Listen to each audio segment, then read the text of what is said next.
Hi everyone, welcome to my channel. So in this video here, I'm going to show you how I like to check if when I'm buying the bike, if it has a saggy chain going like this over here.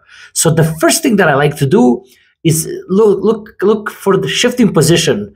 Let me explain what I'm talking about. So if I leave the chain on a front big cog like this, or kind of in the middle or on the big one at the back, the bigger one at the back, I'm not going to be able to see if I got the saggy chain because the big ring on the front is going to take all that slack. So you're not going to be able to see anything. So guess what's going to happen here? And look what we're going to do here. You're going to come here at the shifters over here, and you're going to shift. You're going to shift on a smaller one, okay? And look here. Okay, so I got my chain on a front small chain ring, one right here, and over here at the back is okay, but just to be sure, I'm gonna bring this chain all the way down on this one, not on the middle one. So again, I'm gonna shift this like this. Okay, now look. Okay, it's shifted.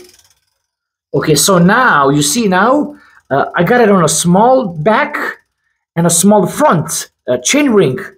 And look now what I have here. I've got the chain nice and straight over here. This is nice and straight. I don't have any slack. The chain is not sagging down like this. The rear derailleur has a healthy spring over here, and everything is good. There's a right amount of chain rings over here. I mean chain links. So everything is okay. So by the way, I don't want you to ride the bike like this way because this will be chain crossing. But this is the ideal position of the chain, so you can see if you got chain slack or not. Hopefully you found this useful. Like, subscribe, and take care. Bye-bye.